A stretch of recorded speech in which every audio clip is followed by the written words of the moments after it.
No hubo ningún voto oculto. Casi todas las encuestas pudieron predecir. Pero ahí, ¿por qué siquiera le echaría la culpa a sus propias mediciones de vivir en un engaño? Y ahí no paran las acusaciones. También se va en contra del INE por adelantarle el resultado a la CIRT. Es decir, ya ni siquiera están viendo que perdieron masivamente. Están viendo las formas en que si se filtró la información hacia la CIRT, cuando la gran parte de los medios tenía encuestas propias que les hicieron tomar decisiones como a qué reporteros enviar, a qué sedes y dónde pensaban que iba a venir el resultado. La realidad es que todo el mundo predecía que el voto sería a favor de Claudia Sheinbaum. Los únicos que no se creyeron esa historia fueron los que llenaron, porque sí lo llenaron, el Zócalo con la marea rosa, cuando finalmente salen del closet o muestran el huipil, que es completamente partidista, y dicen, como vemos mucha gente aquí en el Zócalo, ya ganamos. ¿Qué tal, amigos y amigas? Bienvenidos a una nueva información más, bienvenidos a su canal Pregoneros 4T. El día de hoy domingo, porque la noticia no descansa, 16 de junio, vamos con información, pregoneros, porque esta semana pues fuimos testigos de el regreso, la reaparición por parte de la ex candidata del PRIAN, Xóchitl Gálvez Ruiz, y todas las mismas contradicciones y todas las acusaciones que ha hecho en contra de Marco Cortés, en contra de estos partidos políticos que la arroparon a la supuesta candidata ciudadana. Por eso, ahí está, ojo, Carolina Rocha, periodista y analista, mis estimados pregoneros, y si bien es una férrea crítica de la Cuarta Transformación y del presidente Andrés Manuel López Obrador, le da con todo a Berta Xóchitl Gálvez Ruiz, mis estimados pregoneros, y se lo dice así en este video: eres una pésima candidata, pésima perdedora. La conductora no tuvo piedad y la destroza, mis estimados pregoneros. No entendiste nada, Xóchitl, en entrevistas sigues demostrando que no la armaste. Imagínate si hubieras llegado a ser presidenta, mis estimados pregoneros. La derrota exhibiendo a los políticos en su naturaleza pura, salvarse a toda costa, no asumir responsabilidades, brincando barcos cuando se hunden, mis estimados amigas y amigos. Ni un mea culpa, ni un disculpen, este chicle fue mío. Manipulé encuestas, mentí, robé notarías, la alianza era una burla, el proceso ciudadano fue simulado, fui mala marca, soy mal candidato. Estos políticos, mis estimados amigas y amigos pregoneros, que prácticamente pues se quitan la máscara y así se asumen, así lo ve la misma ciudadanía, el mismo pueblo de México al que le pedía su voto, en este caso Berta Xóchitl Gálvez Ruiz, y la mandaron rumbo al basurero de la historia, mis estimados pregoneros. Pues dice el dicho que la culpa, como la más fea, y espero que no me digan que soy políticamente incorrecta, nadie quiere bailar con ella y mucho menos echársela. Y yo desde aquí en el paseo por el Nilo me puse a revisar las redes sociales y pude ver de entrada, quizás llego tarde a la discusión, que Xóchitl Gálvez renació ante medios para contarnos el relato de lo que ocurrió y cómo fue el fenómeno de la derrota que ya asumió, dice, y ya se recuperó. Asumir significaría que comprendiste y aceptaste, pero al escuchar sus entrevistas, alguna con Radio Fórmula, otra que hizo con Loret Mola, siguen contándonos el día de la elección desde la perspectiva del día y los resultados, y vuelve a sacar a colación el famoso voto oculto, un voto oculto que además argumenta se llevó Morena, porque a la gente, además ella ya comprende a la gente que no pudo convencer, a la gente que no votó por ella, bueno, ella como vocera del sentir de la gente que nunca entendió, ya se iluminó, lo comprendió, le daba penita decir que votó por Morena. Todo esto porque no le respondieron a la encuestadora que estuvo trabajando por ella, tanto Lorena Becerra, que no daban los datos publicados, pero que le dijo que ella estaba muy pegadita en la carrera y hubo una confesión de Max Cortázar, estaban a 9 puntos de distancia, y obviamente Massive Caller con sus exit polls. Como a ellos no le respondieron, ellos hablan de un voto oculto. Un voto oculto que en el grueso de las encuestas, las que ella además dijo que compró Morena, pero que casualmente sí atinaron el resultado, desde la de Roy Campos, la de Mitofsky, que es la de Roy Campos, la de Jorge Buendía para el Universal, incluso las de SDP o la de Covarrubias o de Las Heras. Bueno, esas nunca hablaron de ningún fenómeno de voto oculto, siempre pudieron predecir que el voto iba a ser muy cargado en los rangos superiores, casi todas lograron atinar, casi con el 59% de los votos hacia Morena. Pero ella sigue hablando con la peor encuestadora, con lo que se probó que simplemente no tuvo la eficacia, pero ni para predecir casi que ni el segundo, ni el primer lugar le atinaron cuando la distancia fue de más de 15 millones de votos. Bueno, sigue hablando de un voto oculto que dice, era a favor de Morena. No hubo ningún voto oculto. Casi todas las encuestas pudieron predecir. Pero ahí, ¿por qué siquiera le echaría la culpa a sus propias mediciones de vivir en un engaño? Y ahí no paran las acusaciones. También se va en contra del INE por adelantarle el resultado a la CIRT. Es decir, ya ni siquiera están viendo que perdieron masivamente. Están viendo las formas en que si se filtró la información hacia la CIRT, cuando la gran parte de los medios tenía encuestas propias que les hicieron tomar decisiones como a qué reporteros enviar, a qué sedes y dónde pensaban que iba a venir el resultado. La realidad es que todo mundo predecía que el voto sería a favor de Claudia Sheinbaum. Los únicos que no se creyeron esa historia fueron los que llenaron, porque sí lo llenaron, el Zócalo con la marea rosa, cuando finalmente salen del closet o muestran el huipil, que es completamente partidista, y dicen, como vemos mucha gente aquí en el Zócalo, ya ganamos. Y yo les voy a hacer una confesión. La primera vez que yo fui al Zócalo, no vayan a calcular mi edad, pero bueno, fue con mi mamá, fue en el cierre de campaña de Cuauhtémoc Cárdenas en el 94. Estaba atestado el Zócalo. Si tú te dejabas imbuir por ese ánimo, ya habían ganado. Y obvio, Cárdenas quedó en un terrible tercer lugar en esa elección, la del 2000, que ganó Vicente Fox, que tuvo de segundo lugar a La Bastida cuando finalmente... no, pues es el 2000, ¿verdad?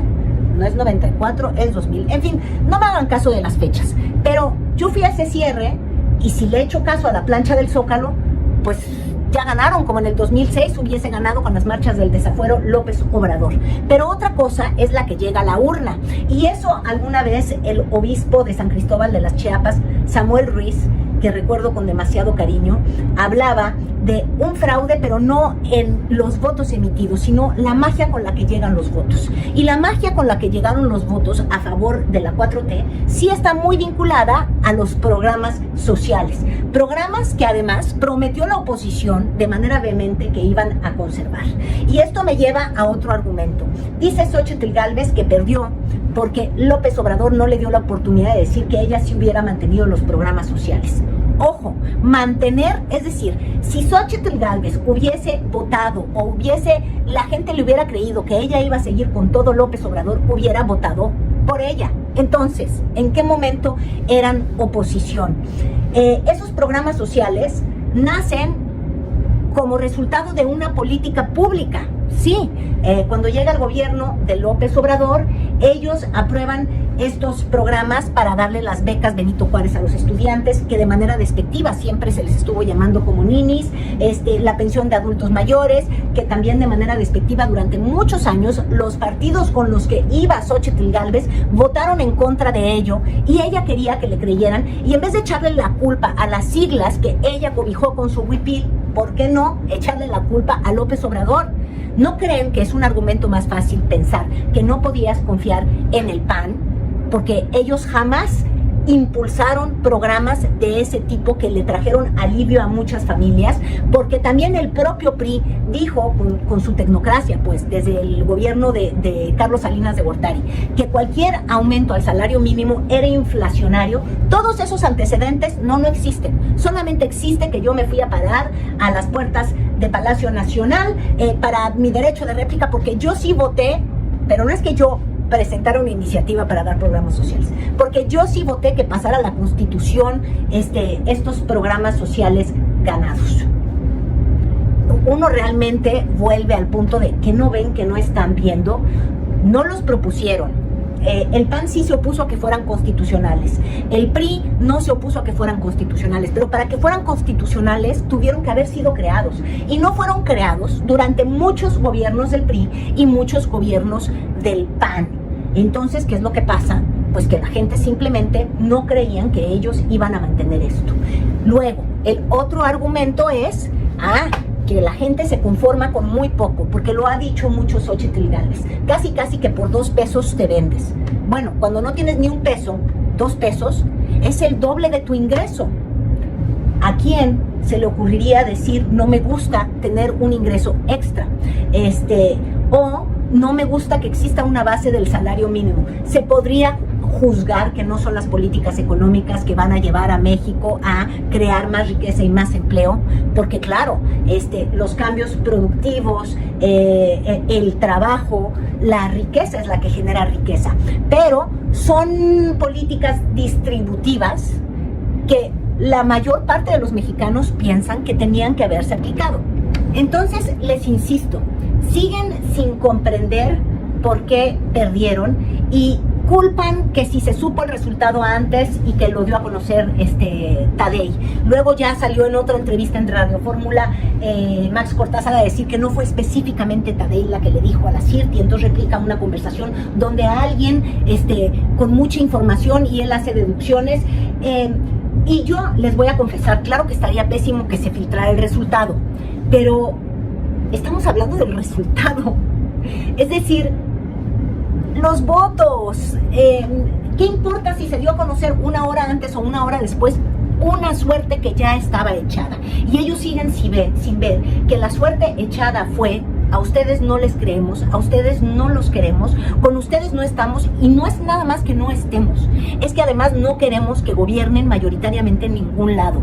El resultado, por ejemplo, del PAN es lamentable. Solamente ganaron senadurías en 4 estados, en todos los demás lugares perdieron, y perdieron masivamente, pero eso no lo ven. Están en hablar de lo que ocurrió después, cuando los votos ya estaban, luego de que sí, ¿por qué no reconociste que si se pelean Xóchitl Gálvez y Marco Cortés, que porque le reconociste el triunfo o no? De todas maneras, el triunfo ya estaba dado, pero ellos están obsesionados no en la forma en la que llegaron a ser derrotados, sino en la cosmética de me lo dijiste 1 hora antes, me lo dijiste 1 hora después, reconociste 1 hora antes o reconociste 1 hora después, le dijiste felicidades o no le dijiste felicidades.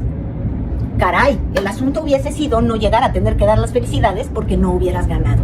Pero como les digo, siguen extraviados. Y mientras más veo estas explicaciones de Xóchitl Gálvez o a los columnistas que dicen que ella es un activo, más me sorprende la incapacidad de ver que nunca nadie creyó que fuese una candidata ciudadana. Aunque siga vendiéndose como ciudadana, ya había aceptado que era la candidata en el segundo debate, ¿no? Del PRI, del PAN y del PRD, que ya no existe, por cierto, que bueno. Y luego otra vez quiere ser ciudadana. El movimiento rosa que dicen que pueda ser partido, pues ya había confesado que iba caminando con los partidos y ahora otra vez quiere ser ciudadano. Y luego no han dejado de explicarse el voto como ciudadanos que son agachados porque o escondieron su voto y estaban en el closet con una encuesta que nada más nunca supo medir. Es decir, ¿por qué te voy a creer que existe un voto oculto cuando la que argumenta que hay un voto oculto es la maldita encuestadora que tú compraste, que erró, que fue toda una falsa de todas las falsedades? Entonces, ¿cuál de todos sus parámetros podría ser válido? Ninguno. Pero bueno, siguen explicándose al mexicano a partir de eso. Le dicen vendido, porque por 2 pesos decide votar por Morena y no le dan la validez de creer que tuvo un argumento, quizás en su bolsillo o económico, que le hizo tener más confianza con Morena. Yo ni siquiera creo que todo el mundo diga este es el paraíso de Morena. La inseguridad la vivimos todos los mexicanos. La falta de salud la vivimos todos los mexicanos. Ahora, la vivimos. Y cuando digo eso, digo, hemos vivido la carencia de medicinas de sexenios y sexenios atrás. Es una desgracia que esa realidad no cambiara. Pero no quiere decir que tuviéramos un parámetro para extrañar a los gobiernos del PRI o del PAN o al maldito Seguro Popular, que siguen diciendo que era la panacea, cuando tú, teniendo un Seguro Popular y teniendo cáncer, simplemente no estaba en el cuadro básico de medicinas. Que no nos vengan a contar cuentos de un pasado que nunca existió, que solamente en el imaginario de gente como Aguilar Camín existe, de gente como Aguilar Camín que dice que el liderazgo de Xóchitl es una cosa brutal. Porque claro, en toda esta distribución de culpas, no hemos visto a los partidos decir, somos las peores siglas de la historia porque simplemente gobernamos pésimo y fuimos peor oposición. Hicimos una campaña con el terror por delante, con el odio por delante, tanto que dicen que se detestó que López Obrador promoviera el odio, que era un violentador de género. Bueno, ahora resulta que el violentador de género también estaba en el PAN, que era Marco Cortés, y además no solamente violentador de género, sino que fueron los instauradores del terror, diciendo vida, familia, sin miedo, una campaña completamente basada en el odio. Tú no puedes ser exactamente todo lo que criticas. La falta de congruencia. ¿Alguna vez hemos visto al PRI o al PAN en los mea culpa? El simple hecho de que Santiago Krill, que fue el coordinador de campaña, que su caradura nunca saliera a decir yo hice todo esto mal, luego dicen que no tenían dinero. ¿Eh? Los mexicanos pagamos un financiamiento a campañas que es brutal. Que digan que no alcanzó es una falta de respeto a quienes vemos las cifras presupuestales que se meten a la bolsa partidos que no son capaces ni siquiera de tener una votación distinta a la que tuvo Ricardo Anaya cuando iba solo. Entonces, ahí ya empiezas a ver de qué están hechos, de una falta de autocrítica brutal. Siguen viendo al culpable en todos lados, excepto en sí mismos. Y también vamos a hablar de Xóchitl Gálvez, que un día andaba en bicicleta, otro día iba en camioneta, un día era priista, otro día le salía el subconsciente y decía que Alito era una vomitada. Luego supimos que el subconsciente en contra de Alito era lo de menos porque la pésima relación la tuvo con Marco Cortés. Mientras más confiesan de su propia ceguera de gabinete, dicen que tenían, más nos escandaliza pensar que no entendieron nunca y siguen sin entender nada. Es realmente de vergüenza la oposición y las explicaciones que nos dan. La señora Xóchitl Gálvez es la que pegó el chicle, se lo sacó. La señora Xóchitl Gálvez es la que hacía de la grosería la forma estándar de hablar. Ella es la que se puso a meter a Dios en sus discursos y a decir que porque ella tenía a Dios, ella iba a ganar. Todas estas cosas, ella es la que se le cayó el prompter y simplemente no supo improvisar. Ella es la que decidió primero enfocar sus baterías en contra de López Obrador y figurar en la mañanera y luego decidir que era violencia de género y salirse de la mañanera, que quizás nunca le convino, por cierto, y perder esa ventana. Ella es la que vivía en su tal Casa Roja y luego explicó de manera torcida y no torcida. Ella es la que tuvo los conflictos de interés siendo senadora y teniendo beneficios para sus empresas. Ella es la que le dio un cargo a su hijo Juan Pablo y luego desgraciadamente fue expuesto porque ella lo puso en su campaña. La incapacidad de ver errores es terrible.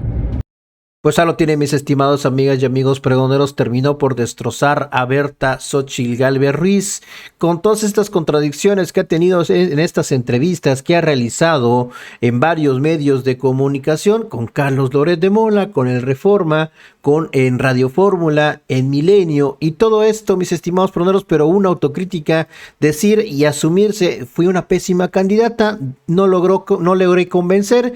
Mentí y utilicé encuestas falsas. Eso sí, no se lo dice a sus simpatizantes, pero dice ella que va a empezar a recorrer el país para agradecerle a todos y a cada uno de los que votaron por ella. Pero bueno, mis estimados pregoneros, no tiene vergüenza, mis estimados amigas y amigos. Nos vemos hasta la próxima, pregoneros. Si la información les gustó, ayúdanos con esa manita arriba, con ese poderosísimo like. Dale me gusta a este video para que podamos llegar a más personas. Que sigan pasando un excelente domingo.